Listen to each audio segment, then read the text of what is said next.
皆さん今日も遅くまでお疲れ様です。2ヶ月ぶり更新ですね。本日はジンハオを3本ご紹介します。1月に購入して2月1週目に届いた生軸です。半年以上寝かしてるので割れてないので、そのチェックとしても良かったかなと思います。上からメープル、楓ですね。2本目がカリン、ローズウッド系で3本目が黒炭、エボニーですね。この3本が果たしていくらかっていうのもこの後ご紹介していきますね。で、画面にいろいろ収まってますよね。今年中に紹介したかったんだけど、ちょっと時間なさそうなので一気に先に見せちゃいます。こちらは鎌貞さんのプレートですね。大変気に入ってます。ちょっとなみなみしてるんですけど、見えるかな？この波模様がちょっと蒔絵っぽくて綺麗ですよね。で、こちらが森下さんの猿です。猿です。こちらがシルクロード感のあるペン置きで森下さんの作品ですね。そしてこちらが鎌貞さんのインクの赤いのあるじゃないですか。赤いインク置いとくやつ。日本語が出てこない。それに図工という香りの粉を入れてます。この南部鉄器の質感ってお店によって違うので、そのあたりも楽しんで見ていただけるといいと思います。見るとめちゃめちゃ楽しいと思う。ぜひホームページで見てみてください。で、図工っていうのが一応キー関連。白檀とかね、いろいろ関わるんで、これが特上図工といって、松栄堂のお店でしか買えない一番上のタイプの図工になります。どうなってるかというと、こういうお粉が入っていて、お寺の中に入った時の匂いと思っていただければいいと思います。有名な方だと、三國連太郎さんが使ってたことで有名です。私は一体何を目指してるんだっていうね。あと、津軽海峡冬景色歌ってる女性の方もこちらつけてますね。極上とか特選とか他にもランクがあります。これはね、香りの原料を粉にしてそれを直接肌につけるタイプです。つけすぎるとカレー屋さんのおじさんになります。そんな感じで詳しい話に入っていきましょう。扱ってる基軸がいろいろあってジンハオなんですけど、ローズとメープル、エボニー、ウォールナットにレッドなんとかに、これね読めないんですよね。オスマンサス、読めない。でタイガーウッドです。基軸はだいたい500円前後で、以前ご紹介したこちらのタイプも、だいたい500円前後ですよね。個体が良かったのもあると思うんですけど、見た感じ最初から品質は良さげです。さすがジンハオといったところでしょうか。で、中のペン先が何頼んだのか覚えてないので、これから一緒に見ていきます。ジンハオ 51A ウッドタイプの長さが 138mm。138mm で幅が 10.2mm ですね。ちょうどいい感じです。で、何がちょうどいいのかっていうと、カベコペンシルスペシャル持ってる方いますかね。これに似た塩梅かな。これに似た塩梅だから書きやすいっていうのもあると思います。万年筆のお尻にキャップを刺すことをポストと言うんですけど、この状態で比べると、ほぼほぼ似てます。ほぼほぼ似てる。で、この太さも似てるから、このぐらい持ちやすいよっていうのが伝わるかな。本当に持った感じ似てると思います。なので、万年筆に慣れてない人も、このジンハオ 51A タイプは、500円ぐらいで安いし、入門としてはすごいおすすめです。普段使いにもすごいおすすめします。まだ書いてませんけど、書き味はこちらと一緒だと思うので、詳しくはこっちも参考にしてみてください。500円払っても損しないと個人的には思います。人それぞれだと思うんですけど、基軸は基本端材で作ります。端材っていうのは建材や家具やその他主要なものを作った後に残った木ですね。なので500円だから偽物っていうわけじゃないんです。他の情報としては、ペン先しっかりしてるよっていうのとキャップしっかりしてるよっていう宣伝だと思います。先ほど何度も繰り返しになりますけど、カリンに楓に黒炭、ウォールナットにレッドなんとかにタイガーウッドがありますよと。そして先ほど読めなかったのは中国百科事典にありました。中国のサイトの百科事典は木について多分一番詳しく書いてます。まがい品などが多い分、情報もかなりしっかり載ってます。地元の用語で私は検索かけて原価を調べるんですけど、中国が多分一番木材に関しては詳しく書かれてますね。読めない。皆さん見えます？今だいぶ暗いんですけど、質感が蛍光灯の下だとちょっとね変わったように見えちゃうので、このままちょっと強引に進めますね。その後明かりつけます。じゃあ早速メープルから見ていきましょう。どうだろう。ズームした方がいいか。ちょっと待って。このぐらいズームすれば見えるかな。こちらがジンハオ 51A のメープルです。わかるかな、本物なの。この質感は本物です。そんなに木詳しくないんですけど、本物です。で、これ何買った？ちょっと待ってね、今ね、メガネ外しながらやってるから、このペン先見えないのね、おばあちゃん。裸になってる、ペン先が裸になってる。5号サイズのペン先がくっついてる 51A です。で、これがメープル。綺麗ですね。綺麗に処理されてます。で、きちんとコンバーターもついているので、これ一式買ってインクさえ買えばこう吸入してすぐ使えるので、万年筆初心者さんにもおすすめです。書くのから次他行きたいなと思ったらこれもありだと思います。この選択肢は大いにあり。だってさ、春、夏、秋、冬を迎えているのに全然割れない。あとスネークウッドは必ず割れるんで、割れやすい木っていうのが存在する。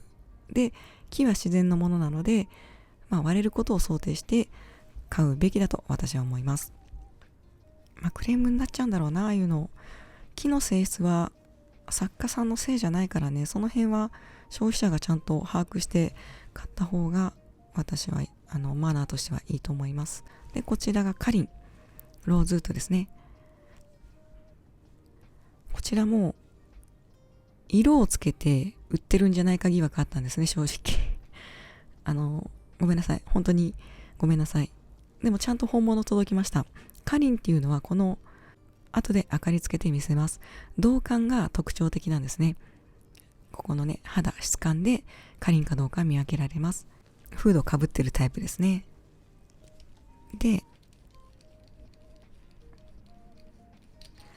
こういう感じになってます。ちゃんとコンバーターついてますね。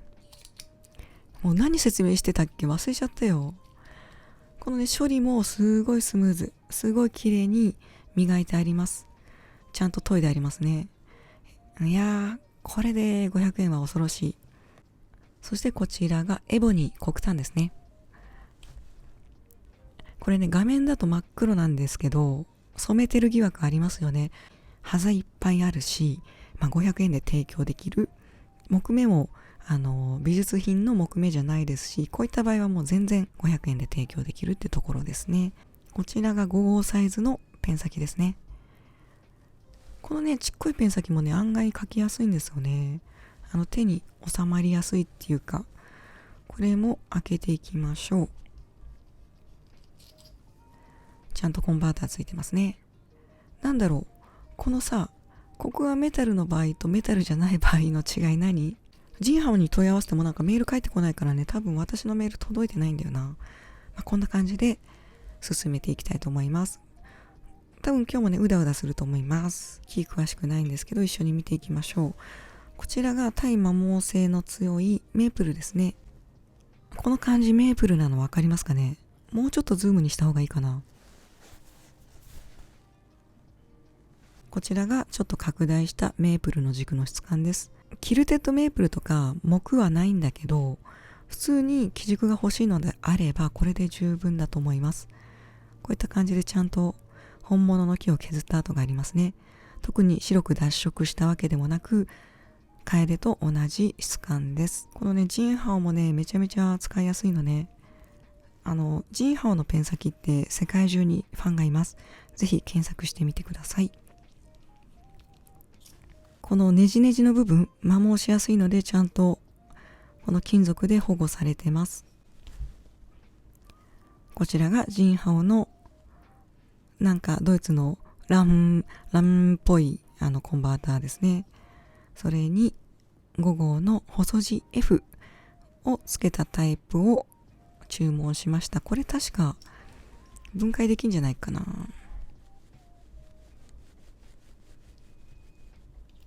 できた。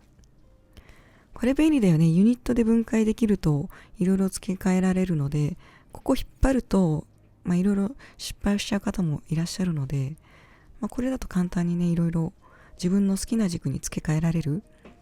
こっちだったりこっちだったりサイズ5なのでいろいろ自由が利くかと思います。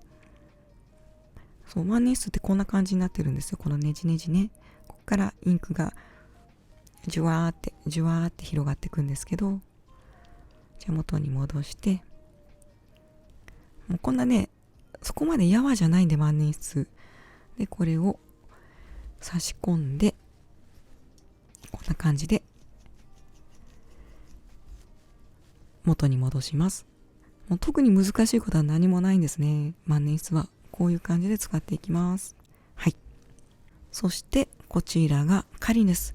カリン大人気ですよね。でも私も確かに10年前に最初に買った基軸はカリンでした。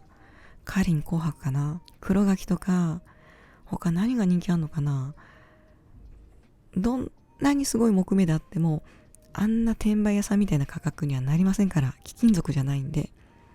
白檀とめちゃめちゃ高い白檀とめちゃめちゃ高い人工、あとキャラ、その3つ以外は何者もそんな価格にはなりません。それははっきりこの動画で伝えておきます。欲しかったらね、金余ってて欲しかったら何も言わないんだけど。で、これはパーカータイプですね。ペン先ちょびっとしか見えてないじゃんと思う方いらっしゃるかもしれないんですけど、これはめちゃめちゃ使いやすいですよ。こうやって持った時に手も汚れないしね。で、開けると金属で摩耗する部分を守っています。これ木はつまんないかもしれないけど、カリンであることには変わりないです。こっからも同感わかると思うんだけど、少しもうちょっとアップしますね。後ほどアップします。そしてこちらがエボニー。さっきより明るくしたから茶色い部分があるのわかるかな。茶色い部分があります。これが黒炭です。ブラックウッドと黒炭の違いをね、もう基軸からだいぶ離れてて忘れちゃってるんで、そのあたりはご自分で確かめてみてください。かなり綺麗に磨いてます。金属で摩耗する部分を守ってます。いや、作り丁寧ですよ。さすがジンハオです。この価格帯でこのクオリティの生軸を売れるのは素直にすごいと思います。染めてるかどうか疑って申し訳ございませんでした。黒炭特におすすめ。一瞬モノトーンで目立たないから学生も持ちやすいと思う。もうよく見ると、これ本物じゃねえみたいな。プラスチックの万年筆、これ本物の木じゃねえみたいな感じになると思います。なんで湘南のヤンキー風にしたんだろう。こういう感じですね。それでは一緒に木の肌を見ていきましょう。こう見る限り木材のこの木の肌に違いがあるの分かりますかね。木材のこの種類は違うなっていうことは分かると思います。こちらがメープルですね。メープル、楓はよく見るので、この質感ですぐ分かると思います。珍しいバーズアイとかキルテッドではないんですけど、メープルらしい質感です。試してみる分には全然ありの基軸ですね。そして日本で大人気のカリンですね。ただのカリンであれば500円で普通はペン買えますよっていったところですね。転売屋さんに注意してください。あと個人の木工家さんもカリンというだけで木目あんまなしに高く売ってる方いますけど、それもご注意ください。原価はめちゃめちゃ安いです。そしてこちらがエボニー。かっこいいね。なんだろうな。こう見ると違いわかりますよね。こちらが人工の黒で、こちらが基軸の黒ですね。で、基軸なんで、こういった部分、茶色い筋が見えるのわかるかな。ほら、これが木である証拠ですね。アリエクスプレスの感想欄で割れてるっていうクレームの記載がありましたね。木は割れます。木は割れるので、それはあくまでこの品質管理じゃなくて木の性質で、悪い軸掴んじゃったのかなという感じです。この3本ともに半年間無事でいるので、半年以上か。1月2月だから、もう10ヶ月か。10ヶ月経ってこんだけ元気にいるので、ほぼほぼ大丈夫だと思います。中国乾燥が不適切とか管理がなってないとかいう話も聞きますけど、そういったところからジンハオは買わないんじゃないかなと思います。もう世界的なメーカーになっちゃってるんで、このあたり安心して購入して大丈夫だと思います。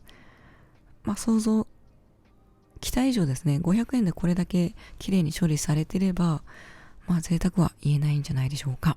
ついに 2.5 ミリのシリンダー手に入れました。こんだけ万年筆やっててさ、手汚れるわけないじゃん。このサイズ感でさ、失敗するはずないよね。もうこの手袋は今後買い替えなくていいと思います。パーカーのクインクですね。ブラックを使っていきます。いい感じじゃん。ちょっと針長いけどいい感じ。やば、この針を置く場所持ってくればよかったな。さあ、入れていきましょう。ちょっと待って、これ力いる？おあやばい。マジで。オッケー。多分ね、ギリギリこらえたと思う。画面がちょっと焦点合ってないけど、ありがとう。なんだっけ？表面張力か。のおかげで助かりました。これで、これ刺すとき漏れんじゃない？ちょっと怖いんだけど。テイト、こう差し込んで、試し書きだから全部落としちゃえ。逆だった。こんだけボトボト落とせば大丈夫でしょ。充満するでしょ。メープルくっつけるか。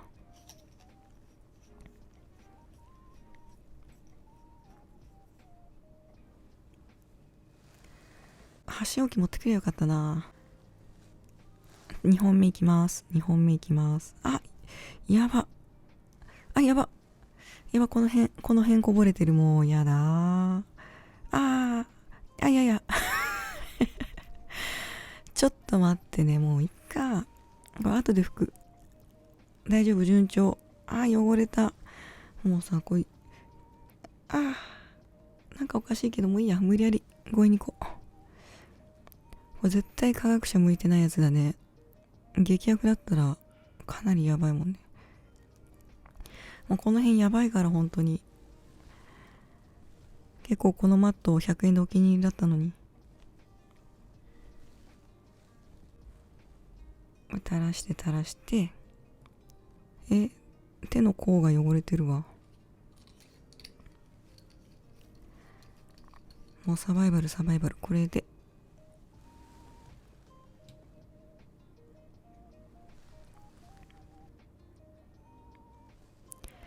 これ入れやすい。やっぱちっこい方が入れやすいですね。無事じゃないけど、ほぼ無事に終わりましたよと。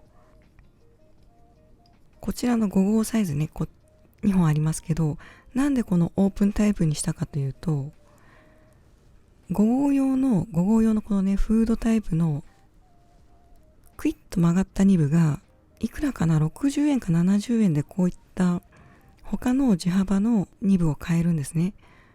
多分送料込みで100円もしないんじゃないかな。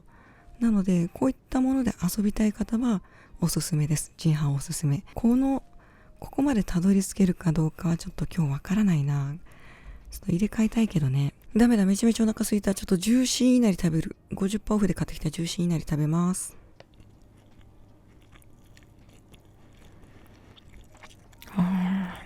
美味しい。ロー表示どうしようかな。0.1 表示にしよう。こちらがカリンのポストした状態です。20.3g。黒炭の重さは 19.4 ですね。18.4 ですね。メープルの方がちょっと軽い。9.6。ブラックウッド 10.7。コンバーターの重さも入ってます。11.3 です。それでは持った感じのイメージを見ていきましょう。書き味はもう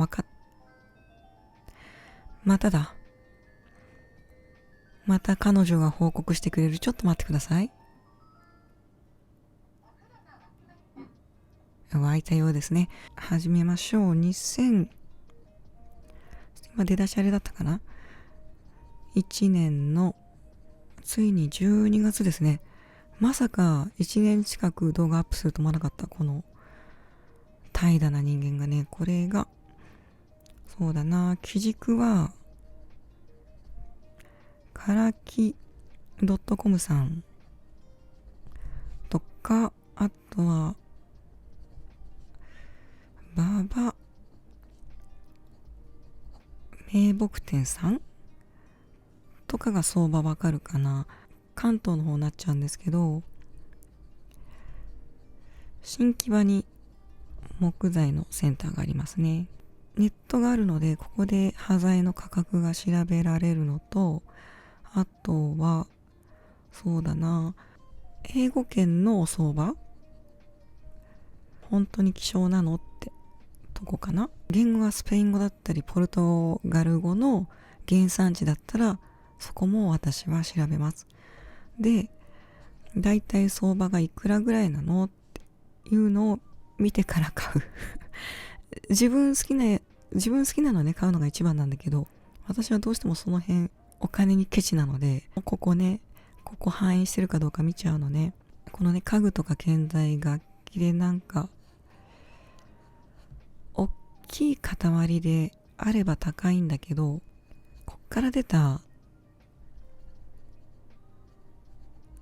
端材で価値があるものって調べてみてください。そうそうないんですね。で、年輪があって、切り方によってこういう映ってるかな。これ板目って言いますよね。で、まっすぐ木目が出てんのを正目と言います。これもどっちがいい悪いじゃなくて、目が詰まっててこういう節がない、作品としては節ある方が面白いんだけど、こういう節あるのこういうのに嫌われちゃうから省くんですけど、正目の方が本来高くて板目の方が安い傾向にあります。傾向にあるっていうのはギターで特に人気なんですけど、ハカランダ、ハカランダは希少材として有名です。ただ実際楽器店っていうか楽器製造の会社が結構潰れてるので、在庫は出てきているのが現状です。ハカランダの場合はこういう変わったぐにゃっとした板目がとても人気があるというか、ハカランダらしいですね。そっちの方が手に入りにくい傾向にあります。あくまで傾向です。カリンの次はですね、今回これだけ買う予定だったんですけど、エボニー行きましょう。モノトーン好きな方、並べてもおかしい感じにならないので、ブラックウッド系は万人受けするタイプじゃないでしょうか。アフリカ黒炭とかわかりますかね。アフリカンブラックウッド、汚いな。アフリカンブラックウッド、これマメ科だったっけ、あって、いくつか種類あるんですよね。手に入りにくくなっちゃった青黒炭、あとマグロに島黒炭、いろいろ種類がありますよと。黒炭は柿の木かと豆科とあるんですよね。私も昔は見分けついたんですけど、今ちょっとわかんなくなっちゃってるんですよね。ごめんなさい。で、これがね、本黒炭っていうのかな、セイロンエボニー。エボナイズっていう、私はこれを疑ったんですけど、エボニーみたいに黒く染めることをエボナイズって言います。これ見てる人いるのかな。黒炭は比重が 1.1、 ブラックウッドは 1.4 で、平均はだいたい 0.7 かな。木材のブラックウッド系は基本ここがちょっと硬い重い印象のある手触りになる傾向があります。じゃあ次はメープルです。地味にファンの多いメープルさんですね。ローズやブラックに比べて、略すな、ローズウッドやブラックウッドに比べてメープルは比較的なんか手に入りやすい印象で、根強いファンが多いですよ。ギター材としても優秀なので。じゃあワシントン条約について少しお話ししていきましょう。ワシントン条約、私も詳しくないんですけどね、もうウィキペディアパクってます。絶滅の恐れのある野生動物の種の国際取引に対する条約。意味わかりますかね。この国と国の取引において野生動物を守るために制定されたものですね。これには170カ国が参加していて、付属書汚い。付属書が123とありますよと。1には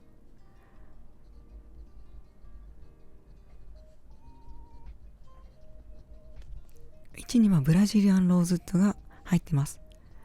通称ハカランダ。そして2にはココボロ、意外ですよね。ココボロとパロサントと、これも意外かな。弓の素材で使われるんですけど、これを調べるのに結構楽器の弓を製造する工房に訪ねた時期があるんですけど、いろいろ親切に教えていただいてありがとうございます。あとは本シタン、紫潰れちゃってますけど、本シタンローズウッド系ですね。あとはホンジュラスローズウッドか。これ比較的手に入りやすかったんですけどね、入っちゃってますね。リグナムバイタ、この辺基軸好きであればご存知かと思います。3がスパニッシュシダー、もう読めないね。スパニッシュシダーっていうのは葉巻、この葉巻を入れるこのボックスに使われているものですね。これだけ書けば結構ペンを持ったイメージがつくのではないでしょうか。オープニングで見せた漢字が読めなかったのあるじゃないですか。紅に宝にカツラだったっけ。これは多分なんですけど、アフリカンローズウッドらしいです。英語表記だとレッドベイウッド、私初めて聞いたんですけど、レッドベイウッドっていうものがあるらしくて、これはもしかしたらパズクかブビンガあたりかなっていうところ。比重が 0.80 から0.96 ぐらいで、やや高価。買ってはないんですけど、このラインナップを見る限り偽物はわざわざ提供しないかなっていう感じですかね。木目はないですけど本物を送ってきます。はい、以上が私が10ヶ月間熟成させたジンハオの基軸の感想でした。こちらね、間違った情報もあると思うんですけれどもご了承ください。それじゃあ今日も一日ゆっくりおやとはならないんです。今回そうはならないんですね。その流れじゃないんですよ。さあ、こっからが本番です。なんでまだ尺があってマットが変わってるかっていうと、でこっからはまず汚れてもいい、少し折り目つけとこう。汚れてもいい紙と画用紙と木と、あとはヤスリ、紙ヤスリ、空研ぎ400か500ぐらいですね。それを用意します。これは消しゴムです。でこれは真似しなくていいですよ。私がやりたいだけなので、これを少し研いでいきます。なぜ研ぐかというと、私が研ぎたいからです。でこれは対摩耗性あるんだよな。ギターの豆知識なんですけど、ドイツにトーマンでいいかな、音楽のオンラインショップがあるんですね。でっかい、一番でっかいの。そのトーマンが自社で出してるギターはフェンダーの20万ラインと全く同じ工場で作ってます。3万いくらかな、多分輸入した場合送料入れて3万いくらかで手に入ると思います。だから販売価格が200ドルぐらいだったかな、ちょっと忘れちゃったんですけど、そのドイツのトーマンのギターはフェンダーのスタンダードラインと全く同じ工場で作ってます。ただ素材とかその手間はもちろん抜いてると思います。フェンダーの名前がないだけだから、ヤマハの廉価体か、そのトーマンがフェンダーの工場を抑えて作ってるその 2,3 万ラインので、初心者用のギターは選んでいいと思います。弦はコーティング弦使えばもう比較的何でも弾けるし、ちっちゃなアンプにイヤホンつないで弾けばサイレントギターよりも音が響かずに済むのでおすすめです。基軸でギターに興味ある方はトーマンのその自社製の 2,3 万円台かヤマハの 2,3 万円台をおすすめするようですよ。そういう道の方に聞くと。まずはカリンから研いでいきましょう。カリンは粉にアレルギー成分が含んであるので気をつけてください。アレルギー持ちの方がカリンの粉を吸うとちょっとアレルギー出ちゃうので、これは気をつけてください。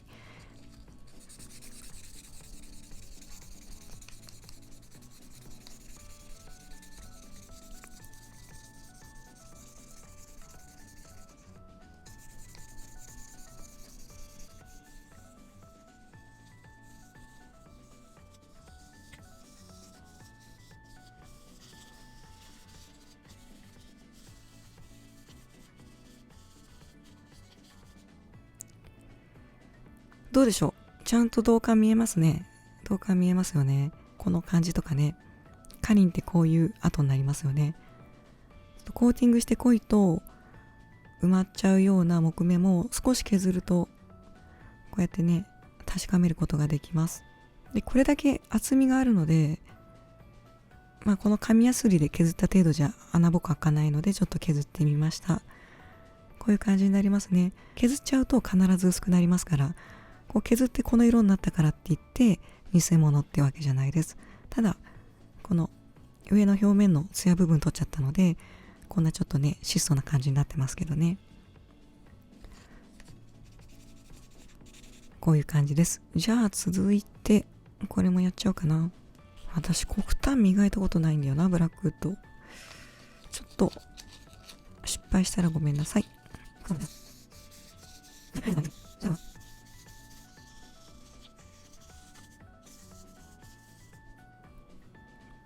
まだうまく削れてないんですけど、わかるかな、艶消しになったのわかりますかね。この辺まだ磨き残しありますね。こちらがブラックウッドを削った場合の質感になります。ちょっとわかりにくいかな。こっちのがわかりやすいですね。こういう感じですね。あとはちょっとこちらも初めてなんですよね。メープルを削っていきましょう。艶がなくなるといった感じですかね。こっち磨いてない方で、艶なしは磨いてる方です。これが全体的に艶消しになった楓ですね。メープルになります。これが艶がなくなったバージョンです。